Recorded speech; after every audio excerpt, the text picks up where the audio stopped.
Okay, I think we're live. So welcome everyone to another edition of the Perception and Action Journal Club.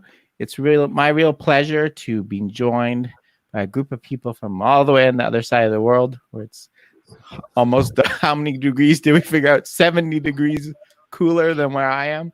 From Australia. So we didn't want to leave Australia out of this. So got a great group of people that we're going to talk about a paper looking at kind of the changing role of coaches. So I'm going to go to do this. I thought I would start. Let's let everybody introduce themselves. So maybe I'll start right next to me, Carl, in the middle. If you could introduce yourself and tell us a little bit about you. Yeah, for sure.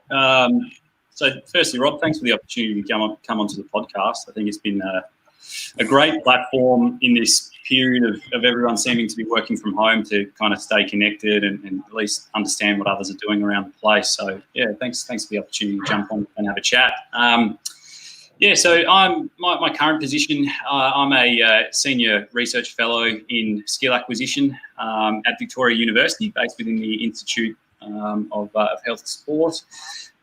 Here in looks like sunny Melbourne today. Prior to that, I spent the last few years within the Australian Football League, kind of as like a manager of skill acquisition, coaching sciences at the Port Adelaide Football Club based in Adelaide. So that was a really great opportunity, change of pace from an academic side of things. And prior to that, I was based up in North Queensland in Townsville as an academic at James Cook University. So I've kind of darted around the place, progressively finding my way into colder climates as I go. So at the moment, I'm kind of in this middle zone between this kind of world between the academic side of things. I still work with Port Power, so I'm kind of in this blended space between both the applied and I guess the theoretical, which, as we get to it, is probably a bit of a manifestation in that paper, I think. So yeah, it's a bit about who I am, at least. Great. And Derek. Okay. I help coaches build bridges between the science of learning and the art of coaching so they can discover new ways to develop talent in teams.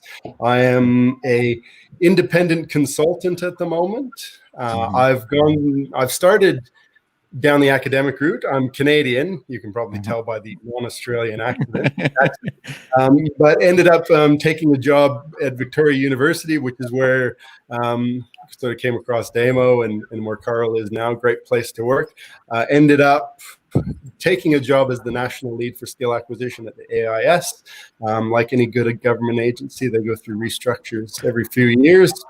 Made some big changes in sort of how they work with servicing sports teams and whatnot.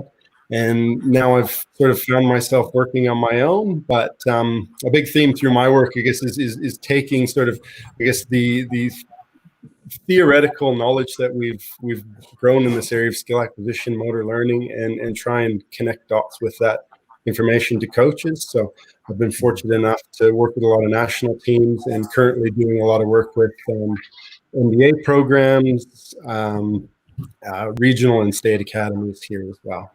Oh, great. That sounds great. And Alex.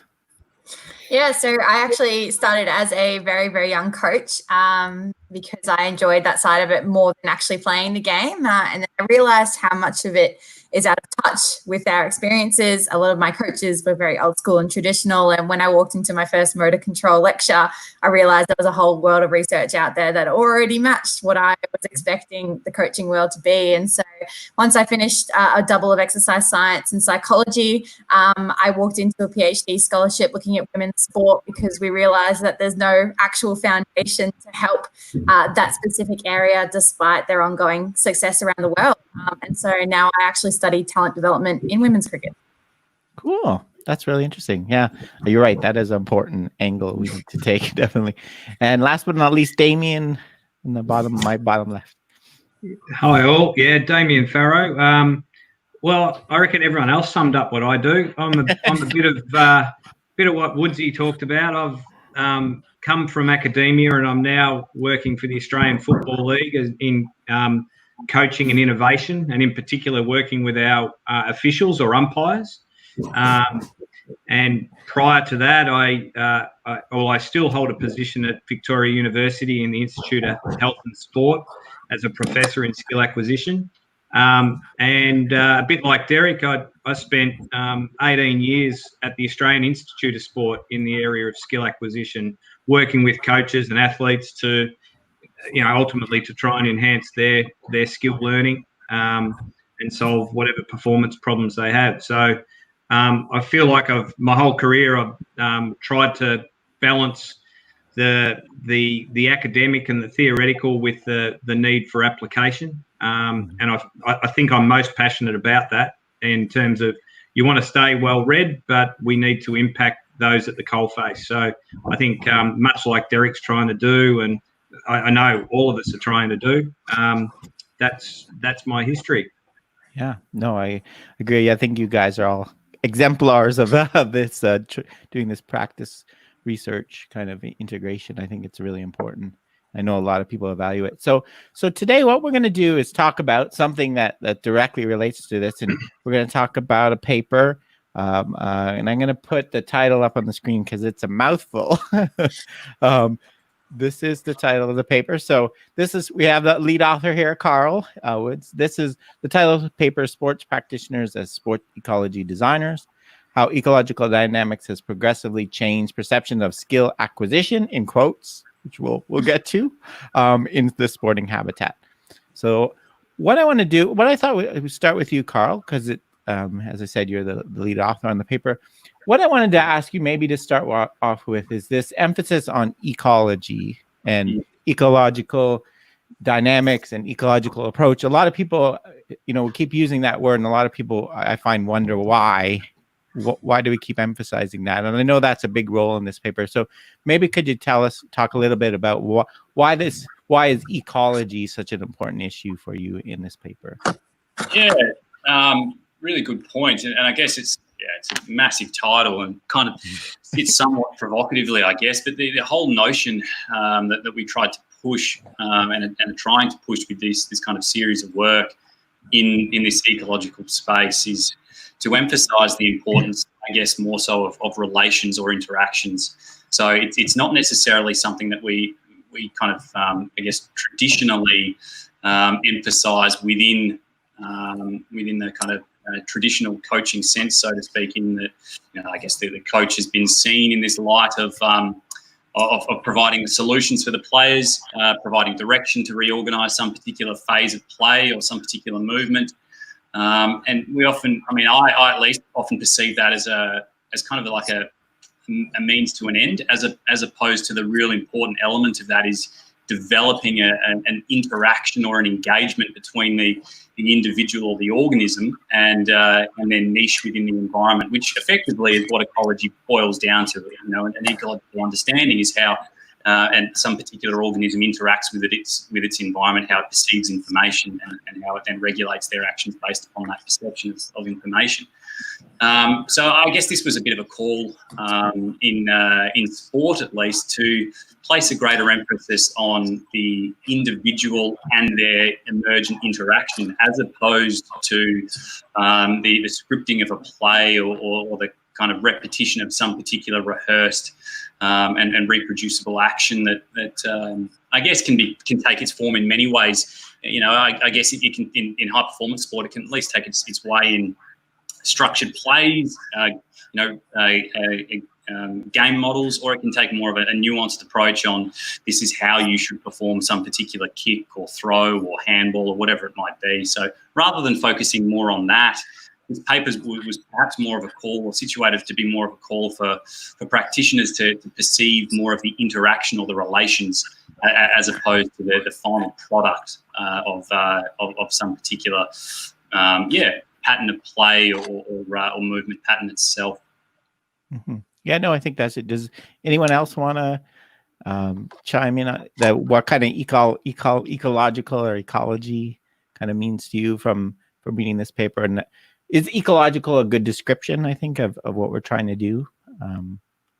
Any thoughts on that? I'll weigh in. Yeah. I think so. And if we want to make it a bit, debatable and whatever, and we'll get Woodsy to respond. But so I think part of I totally agree with the premise, if you like, that what Woodsy's putting forward. And I think he makes a comment somewhere in the paper that typically, and if I think of most of the coaches I've ever worked with, everything's focused on the individual and what the individual is capable of doing or producing. And quite often it's always decoupled from what the environment's affording them. So I think how we convey that to coaches, that is, when you boil it down, that's the most critical piece of information that I take from this paper and the terrific work that many different researchers around the world are doing in this space. So I think our challenge comes from almost, it's represented in Woodsy's title there, that we've got to, if we really want to influence practitioners, we need to, the language is quite inaccessible, I find.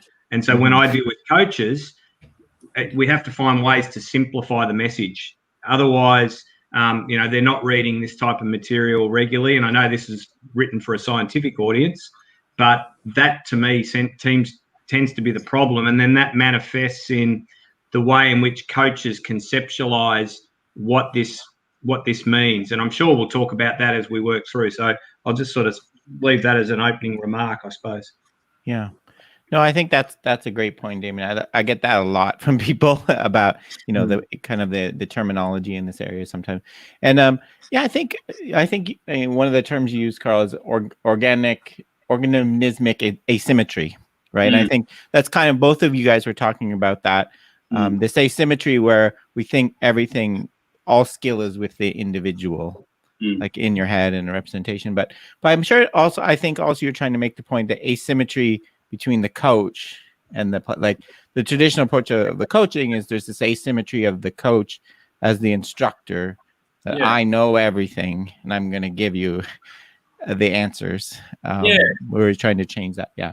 Yeah, I think that's a really integral part as well. And I think, like Damo said, there's some really great practitioners or practitioner scientists, right, around the world that really promote that message of like co-designing the environment. So we talk about practitioners being sport ecology designers, but an integral part of that designing framework, I think, and a few others think as well, is that it should be a kind of interaction between the coach and the athlete. So it's less about the coach saying to the athlete or athletes, this is how I think we should play, even in the wording that I use then, using a word like this is how I think we should play. It becomes more of so how do we think we should play, with a bit of an interaction between the performer and the kind of practitioner. So it becomes much more of a conversation as opposed to it being a closed-ended, do it this way. And I guess to just regress slightly to Damo's point, I think an important part on the kind of language used in this space is absolutely on the money. But I get a bit of a call within this paper as well was for people like ourselves on this call to perhaps integrate case examples of how these notions are brought to life as well within the practitioner sense. So it's kind of like the information that's conveyed within the paper is then scaffolded through the presentation of an exemplar or exemplars. At the back end of or interspersed throughout the manuscript itself. But I think that's both of those points I think are really integral, is that it's an interaction, not between just an organism and their environment, but between the organism and perhaps some kind of coach or some kind of figure that sits alongside them rather than sitting on top of this kind of notion of conveying knowledge down. It's more of an interaction on more of a horizontal scale, I think. Yeah. And Alex, you mentioned you as a coach, some of these motor learning ideas kind of resonated with you and were related to what you were doing. Is this something, this idea, this kind of interacting, focus more on the athlete and their environment? Is that something in particular that you could relate to? Absolutely. And I think the hardest part is having that conversation with other coaches. And that's been the hardest part of my PhD, is starting that conversation and finding the right angle to tap into their knowledge so they don't feel like they're relinquishing control. And I think the way that the paper was written was really interesting because it doesn't take the coach out of their role. It's just sort of redefining what the parameters of your role is. We've really struggled with through coach education in sports, because we've been so focused on trying to shove as much information to someone as possible in one day and giving them a taste test of skill acquisition and biomechanics and anything that you can think of. But then they walk away not knowing how to do any of it at all. And it ends up misconstrued the second that they walk back onto the field. And so highlighting the way that you can still control, manipulate the environment that you're working with for the benefit of the athlete because you've spoken to them. I think that's a really important message to highlight, because it just gets lost so quickly the second that you read a paper and they walk away. Yeah. Yeah, no, that's a really good point, I think. And I think, well, we could talk more about questioning and how you use that. And also, I think I agree, Carl, the cases you give. I think this is becoming increasingly more important. I've been talking about people with this. I think need to specifically illustrate how these things work. I think that's to understand them. Derek, I wanted to ask you, you mentioned, a large part of what you try to do is disseminate the science and the research. And so what's your experience been like, in terms of the terminology and barrier and getting these ideas out to coaches? What has your experience been like? Yeah, I would wholeheartedly agree with Damo in the sense that I think like the concepts that the ecological dynamics realm sort of conveys are very important, but a lot of coaches have difficulty understanding what that means for them because the language is a big barrier. At the end of the day, it's really tough to access some of those things like asymmetries, synergies, those types of things. And I've actually found that really filtering out a lot of the, I guess, to use an ecological, the noise and separating, what's actually relevant, and almost being a translator is really important, because otherwise they really struggle to I guess, find their footing and stuff like the research literature, which is, again, I'd agree with Carl here. The idea of having case studies in these types of research is really important, because it shows how that's actually lived. I've actually, shameless plug here, I've actually sort of just finished sort of designing a coaching experience. I don't want to call it a course, because I think course again implies that sort of top-down conveyance of knowledge, but where coaches get the opportunity to sort of learn from each other and talk about what some of these principles mean. And so like that case study idea makes it really accessible, but not. And then to Alex's point, then also sort of seeing where if other coaches can do it, I can do it too. So seeing that gives them the confidence to be able to build that knowledge and use it. So talking to people and saying, okay, well, how do we cut through some of the jargon and whatnot here and say, okay, well, this is what it actually looks like when you're on the ground, is really important. So, I think I've sort of touched on all three of the different comments there. Yeah, definitely. Yeah, and I guess going back to the terminology, Damon, do you think we're overcomplicating it? Is it kind of jargony, getting to a jargony point, or is it worthwhile learning what these mean, and they have specific meaning? What do you kind of think is the way forward with? Yeah, well, I think it's audience specific. So if you're a scientist in the field, you need to know the language and the jargon. That's just part and parcel of being a scientist, and so and words are important, right? So we all appreciate that. And I think particularly given the significant shift, paradigm shift that ecological dynamics is bringing to sport and skill training, we have to sort of honour that to allow that shift to occur. Otherwise, we can fall back and use some language that might be theoretically really inconsistent. So at a scientific forum, I think absolutely we talk the language, and we should talk the language. Where I think what we're all sort of saying in different ways really is that what we're finding is when then you interface with a coach, they may or may not have had some coach education from some sort of traditional format in years gone by. They've read something in popular science or whatever. They've talked to other coaches, and so they've got a different language. And so do we want to spend all our time changing the language, or do we want to just get in and change their, help try and facilitate a change in their behavior? And so depending on the nature of your relationship, the type of coach you're working with, I think you can, again, you can do both, but you want some clarity. So for me, it's a good example would be, we talk about representative or we talk about specificity. Coaches don't really care. They get the concept, whichever word you use, if it's explained appropriately, that, okay, we're trying to lift out an aspect of performance here and recreate that to enhance the athlete's performance, or let them sample a different way of doing something. So that to me is the key thing, whether we use the word representative or specificity. At a scientific conference, well, use the word that you mean. Yeah, no, I think that's a really good point. And I think another challenge with this, and maybe Carl, I think is the case studies illustrate this well for me. Like the two case studies you give, there's nothing, the actual manipulations made in the case studies, there's nothing particularly new or innovative about the actual manipulations. It's the terminology and the interpretation that you apply to them, right? In the way that you break them down. That's the innovate. That this is a reaction they get a lot to Ecological. That you may have heard people use. It's old wine in new bottles, right? It's manipulations people have been using for years and years, like small-sided games or whatever, and you're just giving these fancy jargon on top of it. But I think there's more than that. But it's hard to explain what it is without getting into the actual.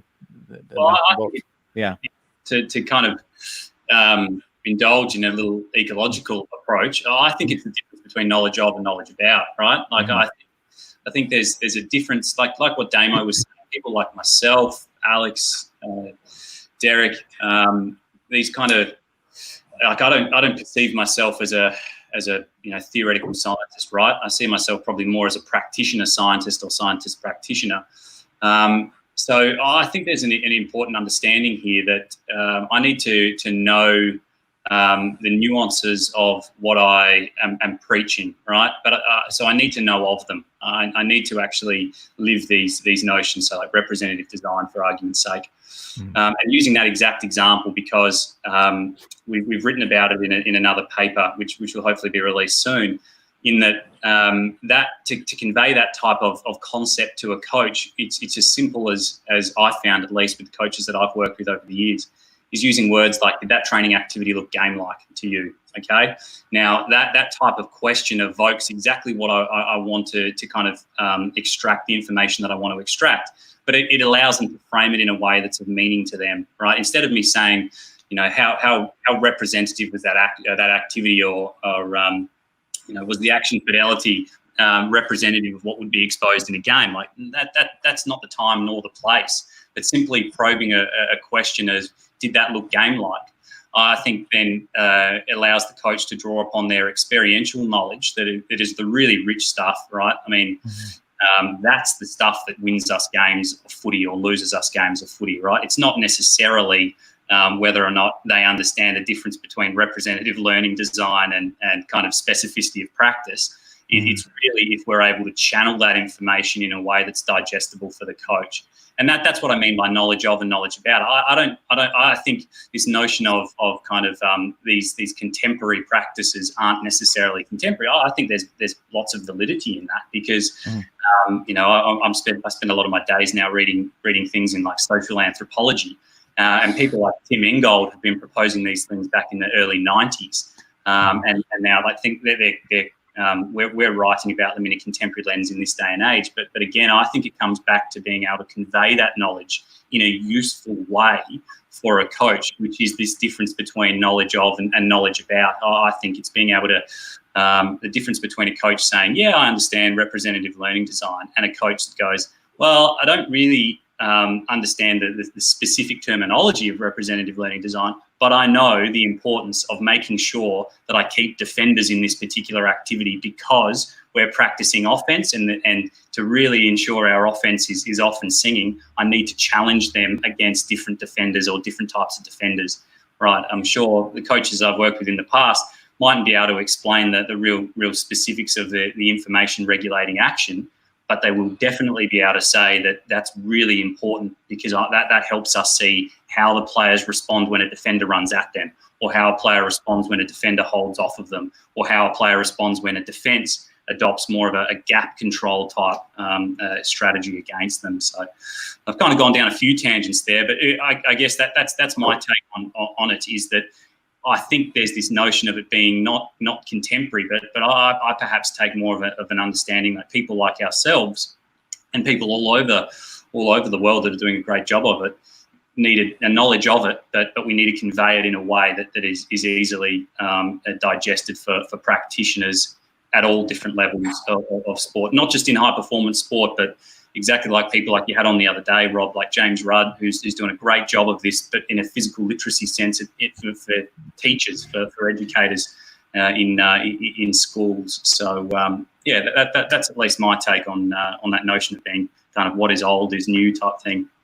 Yeah. No, now, sorry, go ahead, Derek. Yeah. I was going to say, can I ask sort of a follow-up question? Because I think it maybe ties in nicely. I guess one of the things that sort of popped up in my reading of this was, and I don't know if I'm glad Carl's here because he can sort of clarify this, is maybe the suggestion that coaches need to have a theoretical basis then for what they do. Is it like, so my read on that is that, okay, well, coaches need to understand, I have to have a better understanding of the theory. And this is something I've heard before. And I'm just wondering, is that sort of the way that what you've meant in the paper? Yeah, I think this is a really tough one because the scientist in me says yes, right? So the scientist in me says, yeah, they need a better understanding of the theoretical construct. But I guess the practitioner in me says, so what? You know, like if I'm doing this in a way that I'm seeing results, then I don't necessarily need to know what goes on behind the curtain. But I guess my own personal belief is that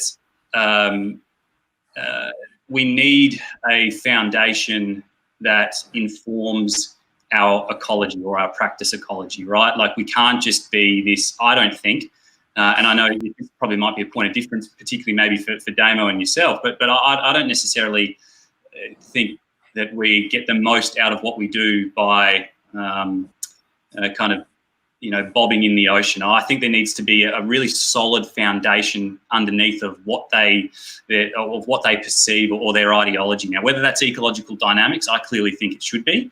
But whether that's something else, I think a coach needs a firm understanding of what they're trying to do and work within the principles of that, rather than constantly going, that looks cool, I'll use that, that looks cool, I'll use that, that looks cool, I'll use that, because then they become this, I think in this recent thing that you spoke about, Alex, maybe like a helicopter coach, you know, like they become this person that kind of follows all these little trails without having something. Now, that's not to say that our underpinning beliefs should bias us against things. You know, like I don't think we should go, no, I can't use the word like cognitive map in ecological dynamics because I'd be, you know, chastised at a conference for it. But I think what we need is a greater appreciation of an underpinning set of principles to inform some particular practice. That's what I worked really hard at Port with our coaches was establishing a unifying framework for performance preparation that was informed by ecological dynamics, but wasn't informed by ecological dynamics, if that made sense. So it was informed, the principles that we put in place, I at least had a foundation of understanding of where they were, but it was written and created in a way that the coaches within that framework felt comfortable that they had enough ownership over what was going on. You're almost making it more palatable, essentially. Yeah. Is that what you find as well, Alex? Yeah, I think the conversations have definitely digressed so many times. And I find that picking the ideas that the coaches already come with, so they're preconceived ideas. A lot of people probably have some sort of a philosophy or anything like that. And sometimes it's just a matter of highlighting that this already exists in their underpinnings. They just didn't know why. And a lot of the things that we pick up, we don't understand where they come from. When I ask a coach why they do something, they can't always answer where they got it. Most of the time, it's just, this is how I was trained as a kid. And so almost getting out of that automatic thinking and encouraging people to be like, well, why do I train in the nets instead of on the open field that's next to me? Or what can I do given this is my set of circumstances? I think it's just, we're just questioning coaches essentially and giving the opportunity to reflect on their own practice. And when you have an underpinning framework that they understand, that is probably one of the best ways to integrate it into a club like that. Yeah. What about you, Damien? The role of theory in coaching. Do you think there's a value in understanding the theories to a certain degree? Obviously, not you're right. There's this division that we always talk in academia and coaching.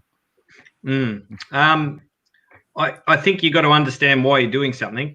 So if that's what we mean, which is I think what Carl's really saying. So because you're right, coaches just continue to grab at whatever they think's the next hottest item. So if you have a theoretical understanding or a level of understanding, so you can look at training and say, okay, if you're the head coach in a professional team or the like, and Carl's paper, we probably get to it later, the department of methodology concept. So your service team, right, and how they interface.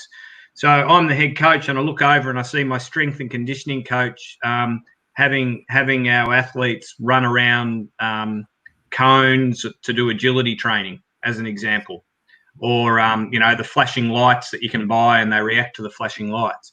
So as a coach, you're responsible for the program. So I think there's a responsibility there for you to be able to look over at that and go, how does that sit within what I understand to be good practice design? So to answer that, you probably do need some sort of theoretical background. Maybe theory is the wrong word, but the underpinning basis of why it's important to represent practice appropriately. Okay, so what Carl suggested he's done with the Port coaches, and having now working with one of those coaches that's moved from that organisation, he clearly has this coach has this understanding. He mightn't be able to quote to me scientific literature, but I know he understands the concept through his actions. So I think there's an example in Carl's paper about that as well, that the players, it's with the questioning you engage, it's what do we see from them when they perform, right? That tells you how much they genuinely understand a concept. So I think it is important, and it's probably more about what are the, is there a few key things that we really need to make sure are non-negotiables for coaches? And I don't think we should call it theoretical understanding. We should just call it something else to remove that stereotype a little bit. I think that's on the money. Like I think you're right. I think theory is the wrong word. It's just a deeper level of understanding of why we're doing something, which is kind of linking back to your point, Alex. It's so if I'm asked, okay, well, why are we doing this particular activity? There's at least a rationale behind there's like a method to your madness, I guess. That's at least, and yeah, exactly. Whether it's being able to recite a theory is probably neither here nor there. It would excite, obviously, someone like myself would be, oh, sweet, how good is this? But in terms of the functionality of it, it's as long as there's a basis for understanding why they're doing what they're doing, I think is the more integral part. Yeah. And the other thing, just to weigh in, I think it also provides a level of comfort if you've got an understanding of what you're trying to do, a deeper understanding. So one of the challenges that I've seen with coaches looking to enhance their practice design, and it's a perennial one, right? I'm sure we've all experienced it, but it takes time. So adaptation takes time. And the more high performance you go, the less time they perceive they have. I think they've got plenty, but they perceive they have very little time, right? And so understanding that adaptation takes time, it might influence how long they persist with an activity for, rather than I'll schedule it for 20 minutes on a main session on a Wednesday, but that's all we're giving it, right? And then we're moving on. So it really does start to permeate a lot of decision making that a coach has to work through. And maybe on that, jumping the gun a little bit, Rob, maybe like Damo said, that's the importance, and that's why we really needed to get that in. We felt we needed to get that in the paper through this concept. It's Martin Rothwell's concept of a department of methodology. Like I think that's this unification of practice in all aspects of performance preparation. It's not just like, 20 minutes on a Wednesday, that's our ecological drill. Like it doesn't work like that, and it can't work like that, which is the risk I think practitioners take by cherry picking things. I think you then, you try to do a lot, but you get nothing. When I think that the key is to have a unification such that, we're obviously proposing an ecological approach, but that would inform training design, that would inform how we analyse our training sessions and analyse our performance. That would be how we view an opposition and how they subsequently interact with our players. That would then implicate how we question and educate off the field, so in classrooms, so to speak. That then implicates how we train in the weights room. So it filters through the broader scope of the organisation, but it's the unification of practice that's the integral part. Now, whether that's theoretical or whether that's a kind of organisation way of doing, I'm neither here nor there really. I'm more inclined that how it's being done is being driven, like we talk about it more recently in this hunting and gathering sense, where it's the prey that is the unifying target, and then you have all these people within this group that work together to get that prey. So it might be the strength coach, it might be the footy, the head coach, it might be a performance analyst. How they go about doing their jobs is really nuanced to their jobs, but it's still being unified by a global framework of this is how we perceive performance in this sense, or in this ecological sense. Yeah, no, I think those are really important points, and I agree completely with all of you saying, Alex and Carl and Damien.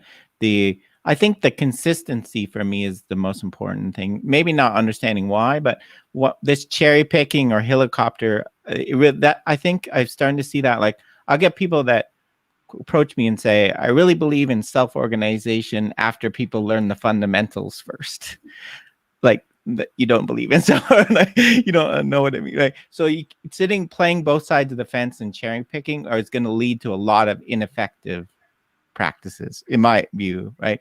You can use the same manipulations, variability, to build a motor program or encourage self-organization, and you have to decide what you're trying to do, right? I think that's for me the main point, and which way you choose. And so I think that's a really important point. And the Department of Methodology, I wanted to from that, there's another point I wanted to ask you about, Carl. Maybe we could talk about. I thought the idea of system capture was really interesting in I think it's a really important issue, I think, because, so maybe we could talk a little bit about what that is. I think it's something that's really hard for coaches to avoid, I think, in a lot of situations, not only be drawn into, it puts pressure on them that makes it hard to switch. Like Damien was saying, some of these things take long time to show effects, and they might not have that time as a coach. Yeah. I think that's a really, really important point. I'd be really interested in Derek's take on it too, because in other sports, but Australian footy has like this underlying socio-cultural way of doing, right, which Damo would know about. So it's this historic, this is the way we train, this is the way we educate, this is how we do things.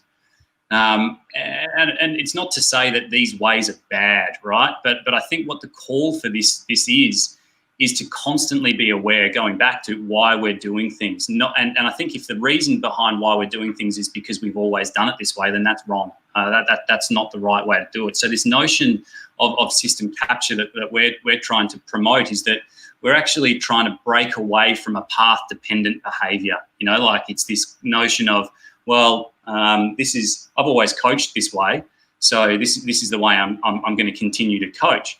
Now, I think there's a really important underlying theme into that, which is this sense of introspection and reflection as to what you actually are as a coach, what you perceive yourself is as a coach, because that reflection constantly helps you to understand, or at least understand why you're doing something.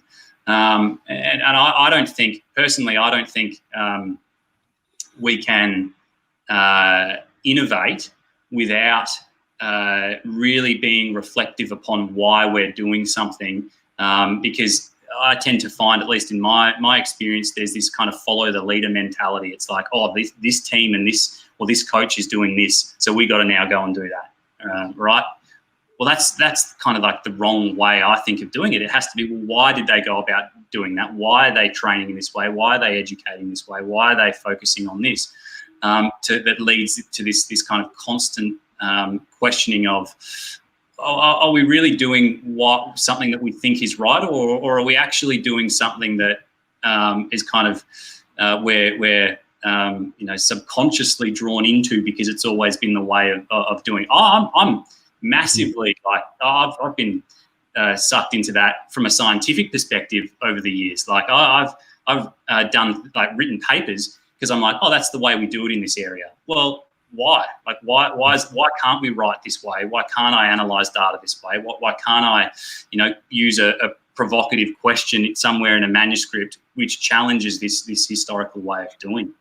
That's how that's at least that was the emphasis that we tried to push in that, is that Department of Methodology is perhaps a really great way of avoiding these pitfalls of we're doing it this way because we've always done it this way.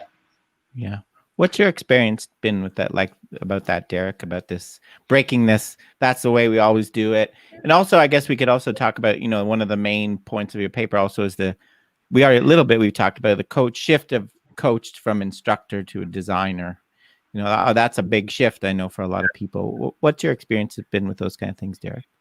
Yeah, well, I think so. I guess picking up on that last point there. So I think good coaches will eventually I'll start again. I don't think a lot of the stuff that we're doing, in sort of the skill development, skill acquisition world is super revolutionary in terms of the coaching world. Like, good coaches will eventually start to hone in on a lot of these concepts through experience. I think what the real advantage that we bring to the table is giving them options earlier in the piece and challenging them and getting them to think about what they're doing. If I think about, this, a lot of what we're talking about comes down to being really reflective as a coach and saying, okay, well, what works and what doesn't work? And I think it's really easy to get caught up in the day-to-day as a coach. And that's why it's really easy to sort of say, okay, well, I saw that shiny new thing, I'm going to go chase it. Or I saw that shiny new thing, I'm going to go chase it. And so one of the biggest things that I found has the most impact with coaches is just sitting down and, getting them to ask simple questions like, what are you doing that's effective? Mm-hmm. What are you doing that you need to change? And what do you want to do at the end of the day? So it's sort of putting a stake in the ground and saying, okay, well, this is what I value as a coach. This is, my personal theory, and however they sort of play that out. But then sort of saying, okay, well, what am I doing well here, and what am I not doing well? And then and then sort of, if you follow those paths and are really diligent with the way you follow them, then you get better results. And so there's no real magic to it in my mind. It's just a matter of taking the time to do it. And I think, like this Department of Methodology, personally, I don't think the concept isn't necessarily revolutionary. I guess what it's trying to propose is that we're gathering around a single thing, and we're making sure that everyone lives that thing. And completely unbiased here, but I think sort of that skill development piece is a big part of it. Like that's, ultimately as a coach, as an S&C, as a sports psychologist, that's what you want. You want to get these athletes performing their best. So, let's find out what that is and what that looks like. And that's kind of, where we go. And that's sort of, I guess, what in my mind, the Department of Methodology does. I don't know, necessarily if that's the thing to call it or anything like that, but it's good practice in my mind. Yeah. What about you, Damien? You mentioned this Department of Methodology. Have you seen this in some of the places you work, or try to integrate? We tend to be very siloed in the way we train athletes. Certainly in professional sport, and through my time at the AIS, it comes under various titles. Often it's called the service team, and so you'll meet, maybe depending on the environment, it could be as much as daily. It can be a couple of times a week or once a week, whatever it might be. But what was also pretty apparent, and probably the key difference is that is these individual people all sort of coming together. And it might be you've got a problem with a particular athlete and we're all invited to try and help solve the issue, whatever the issue might be. It might be a technical issue, for example. So that's a swimmer and they're not, raising their elbow appropriately while they're doing freestyle. So the coach will say, this is what I've tried, it's not working. I'll whack my hand up and go, oh, have you done X? The strength and conditioning coach will go, oh, well, that's a core strength issue. We need to put them back in the gym for longer before we even try that technique. Psychologist goes, oh, no, they're really nervous. It's just that you've been sweating on this technical change for that long. They've got it stuck now. So my experience of service team meetings is everyone wants to have a piece of the pie, so to speak, from their discipline-specific knowledge. And so the need for some way of unifying is really important. But equally, coaches are often not trained to be that person that can connect the dots. And so they will use their experience and often make good decisions about, okay, we're going to start in the gym. But in terms of that being unified by a theory, I haven't really seen it very often at all. And hence why my example earlier, I feel the skill, whatever you want to call it, the skill acquisition field has a lot to share with the strength and conditioning field. And there's some individuals around the world that are doing a great job of trying to connect that. But equally, you see, very different methodologies used to develop performance. So clearly, we're a fair way from this utopia of working collaboratively from the same unifying theory, I think, based on my experience anyway. So I don't know if I've answered your question. So I think conceptually it's a good idea, but we're a fair way from how to do it. Yeah. What about you, Alex? Have you had experience with this kind of interaction with different coaching disciplines? And I actually found it was easier for me to go and educate myself to pretend to be all of those roles than to try to work together. Honestly, that's one of the hardest parts I found about coaching, is that if you want to put the head coach hat on, you don't get to wear any of the other hats either. And so I can't go into a team and say, well, I'm actually trained in psychology as well, or I have an entire PhD on talent development. They don't care. You're the head coach. That's your role. That's it. And so they actually silo the teams as well. And so all that experience then apparently doesn't contribute to my coaching either. And so I found it as a really weird interaction between what you're able to do in research and what you're able to do in practice and how much that is valued. If I actually mention I'm an academic, that decreases my ability to get a coaching job. And so it sort of represents the fact that we have this grand unified idea of what we need to be doing. But when one person tries to do that, no, that's not how it works. We need a whole team to do that. Well, do we? Really? No. Yeah, I've had similar experiences. Sorry, Derek, go ahead. I think that's a great point too. Like, like this Department of Methodology thing works really well at sort of the more elite level where you've got different people. But I mean, you know, as a coach, then you've almost got to become your own Department of Methodology. And you know, I think it comes back to this idea of having a really clear purpose behind what you want to do and taking time to reflect. Yeah. No, I think that's a real key point. I think, what we're trying to do here is like add a bit of structure to the experiential knowledge. So the analogy I sometimes use of what I think ecological dynamics is trying to achieve is take coaches from just using recipes to being chefs. Yeah. So understanding why these two ingredients go together so you can make a new recipe. That's why sometimes it looks old, because they're old recipes, but we're not always trying to propose something completely new, just trying to put a new, why does that work? Why do we think that that caused the benefits that you're seeing? So you're right. I think Derek, coaches have this amazing ability as in like a laboratory experimenters of finding recipes that work. I think, and they have an intuitive understanding of why they do. So I think that's a really, really good point. Alex, what is your, I wanted to go back to this in this coach as an instructor versus a designer. What's your experience been like that yourself, or, working with people, that transition?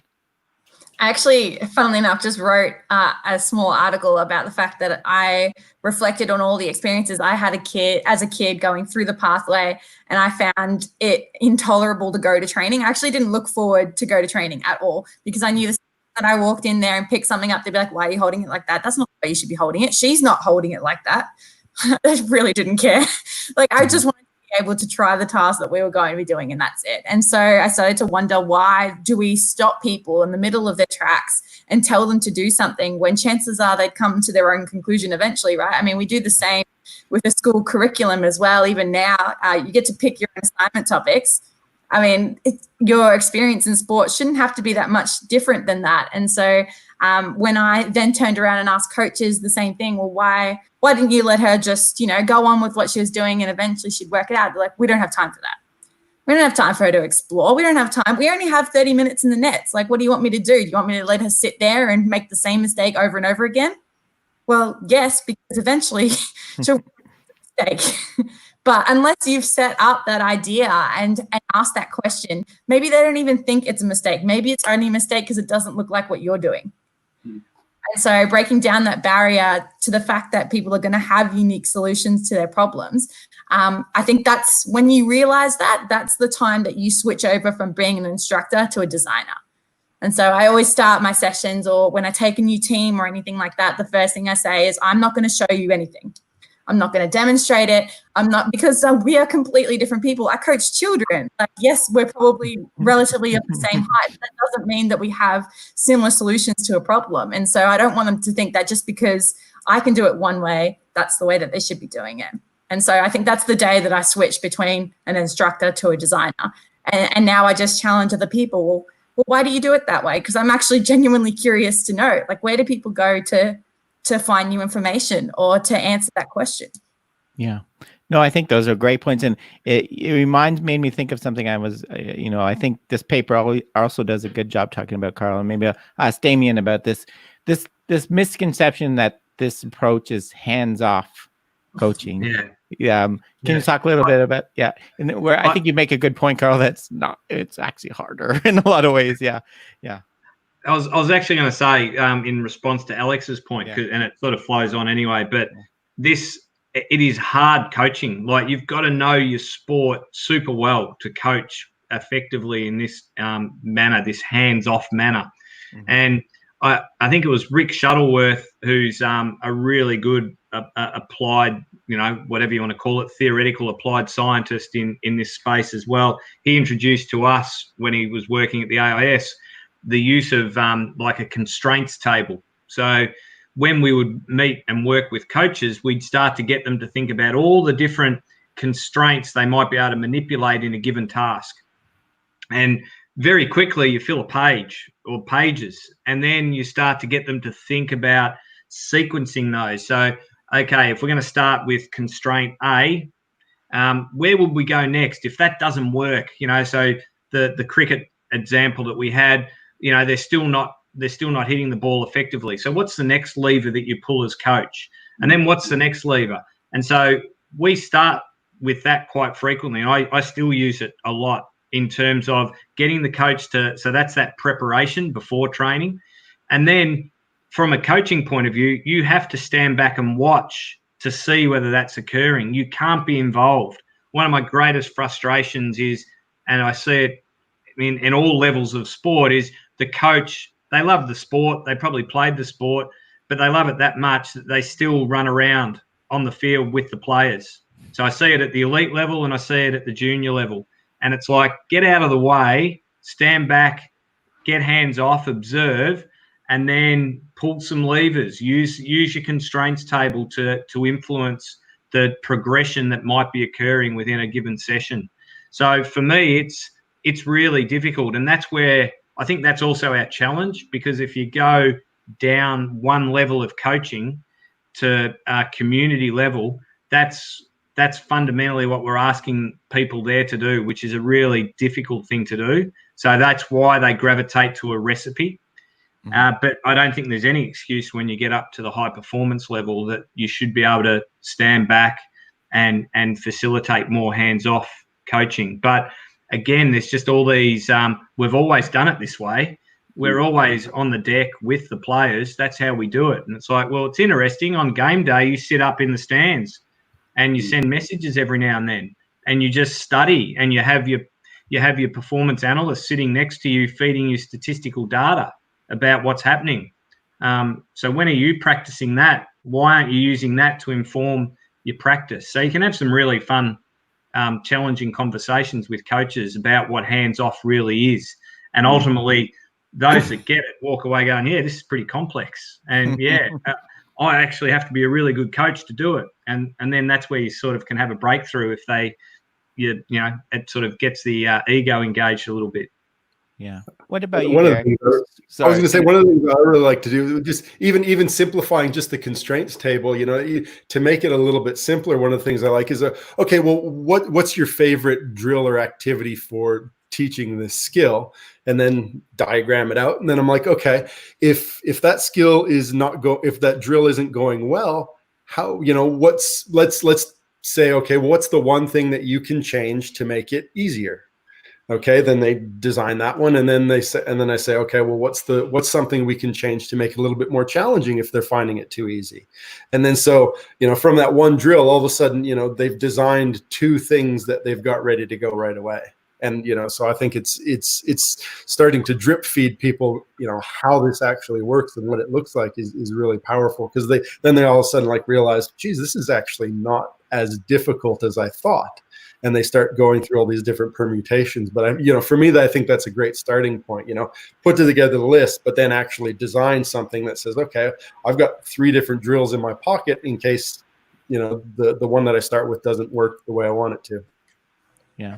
Yeah, I actually did that recently. I was just going to say I just completed an intervention study at the community level, because they've received pretty much no coaching whatsoever. And so what better place to try representative task design than the people who've probably never heard about it. And one of the hardest things I'm finding is the best way to tell other coaches how I did it. Like, how do we even go about researching or developing a training session that we've come up with on the top of our heads, because this information comes so easily to us? But how do I then get somebody else to pick up this intervention and be like, oh my God, I could do that on a Tuesday night? That'd be so easy. They only need 20 minutes. And so communicating that I found is really hard, because the more tables that you make, they think that it has to be 10 pages long, when really all you need to be able to identify is the skill that you're working on in the first place. I think an integral part of that too, at least what I found with this mentality of hands-off coaching, is you actually uncover really cool solutions that you never thought in the first place from the athletes themselves. So if you actually sit back and observe what's going on, and you set some constraints in place, and you see these really creative and adaptable solutions emerge, and you celebrate those as opposed to this constant desire. Because I think this is where we got to get really careful with constraints too, is that we don't constrain to push towards a rigid movement, right? We constrain to afford solutions. So I think we need to spend more time celebrating the emergent solutions from the constraints that we put in place, not necessarily this notion of, well, I'm using constraints, I'm not telling them what to do, but I've constrained it such that they can only move their arm in a certain way, or that they can only kick to that particular player. No, I think we need to be very, very careful. And this is the difficulty, which is what Damo was talking about, and the importance of planning with this is that we constrain to afford opportunities, and we celebrate those opportunities, which comes back to how we analyse performance, right? Like, I think that's the really integral part of ecological dynamics is how we then analyse the effectiveness of a constraint that was put in place relative to what we put the constraint in place for. And I think that's the really fun part, I think, of analysing performance, because you're not watching tape back, so to speak, for how well they performed an action relative to a standard that you've put in place based upon, the constraints that you use. But perhaps you can start to watch training back and go, whoa, did you see that slight movement that they did in response to some particular constraint that we put in place? Or did you see how they exploited that rule? It's probably something that annoys Damo a lot, is that as someone that trains umpires, right, my job in sport is to help our players educate ways to exploit the rules that the umpires are trying to enforce. So how we can do that in really fun and manipulative ways to and celebrate the emergent adaptability from the constraints that we put in place, which might challenge this notion of you perform in Alex's world, you perform a straight drive in this way. Well, if we've constrained an environment that affords that opportunity, then I don't really mind necessarily how that straight drive has occurred. I'm more interested in how they've been able to adapt to that particular constraint that we've put in place. And the way we measure things too sometimes is a constraint. I look at some of the measures that we look at for footwork, and an adaptive movement actually scores less than a confident movement, or being right in the first time. I'm like, well, is that really wrong, or did they just completely change the situation that they should have not been successful in and turn it into a successful one? Why am I deducting points for that? Yeah, I think that's a real important point you make, Carl, and Alex too. They're both in this paper, especially with the case studies, the importance of observation and describing the phenomenon. I know, Damon, like, for example, the work you've done with Tim in like cataloging variability between and within, like how important is, I don't think we do enough of that. Like, look, just actually observe how the things we do in practice change behavior and describe it and things. What do you think about that? Yeah, I find that to be one of our greatest challenges. So to use a parallel from, say, physiology, they can put a heart rate monitor on and measure performance in some way, shape or form, whereas skill is harder to see in some respects, depending on how you want to define it, but progression is harder to see. So you can play a particular game or activity like the ones in the paper, and you might see the emergence of some really cool, fakes and different deceptive actions.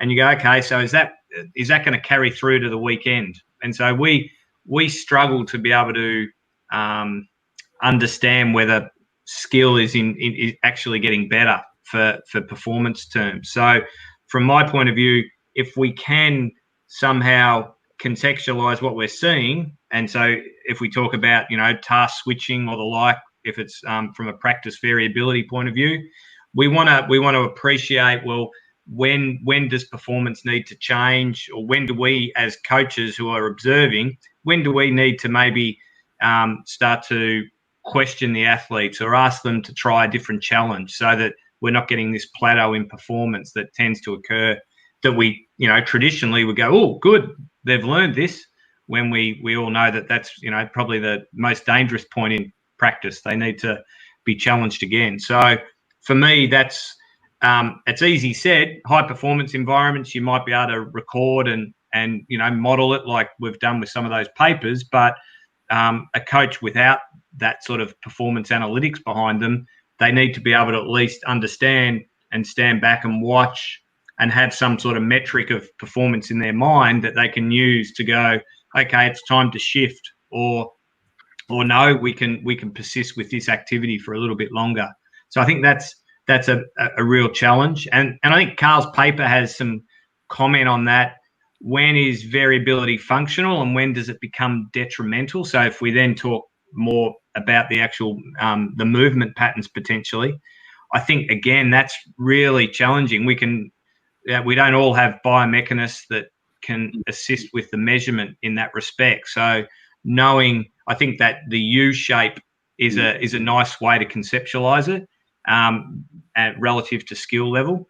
But again, educating coaches about, hey, it's okay. Let it roll. Let it roll. You're dealing with a youth athlete who's going through puberty. You're going to get variability, okay? And so don't coach something that might rectify itself in 6 months' time when they've gone through puberty. So it's being able to, I suppose, provide some tools to the coach, and some of it's just awareness and understanding, like we touched on earlier. I think it really part of that. Yeah, sorry, Rob. I think a really important part of that as well, Damo, is more so at the grassroots level, but absolutely at the high performance level. We often perceive that we as the coaches or practitioners know when learning has occurred, right? But I think we need a greater understanding of what the athletes are perceiving. So, it could be as simple as a coach at a junior level or at a high performance level, putting a challenge in place or creating a challenge within an activity. After that challenge, simply asking the athlete, how challenging was that? 0 being not at all, 5 being, man, I couldn't solve that problem at all. Because I think that starts to tell us where we're surfing that challenge point for the athlete. They might turn around and say, yeah, mate, that was like 1 out of 5. That was super easy. All right, sweet. Next time, I might, instead of giving you 20 seconds to move the ball from this part to this part, I might tighten that up to 15 seconds. That was way too hard. It felt like it was just not game-like. It was like too difficult. And that, as a resultant of it, wasn't really, in my world, wouldn't be a representative activity from that stage. So again, I think this notion of co-design comes back to simply asking the players, and it can be as simple as a coach just having a basic interaction with their players. How difficult was that? Do you feel like that made you any better as a footy player or as a soccer player or as a cricket player? Do you feel like the design that we put in place, felt game-like? I think that's such a simple thing to do, but at least in my experience, out of all these kind of fancy gadgets that we might have in high performance environments, that's often looked over, but it's a really integral part, I think, of determining how effective or affective your learning environment is, and whether or not an individual or an athlete is actually feeling like they're getting better based upon the designs that you put in place. Just ask them, as opposed to trying to guess that. Yeah, I think they're at a stage where I can perturb some movement now. Why don't you just talk to them? Yeah, no, I think that's a really and also good thing you emphasize in your paper, Carl. The you're not denying the role of questioning and reflection in coaching, but just changing it from the knowledge about dimension, right? So not the same kind of reflection, not trying to describe what you did and every decision you made in terms of, but so using questioning in a different way. I think that's an important point. Yeah, definitely. Yeah. I mean, that comes back to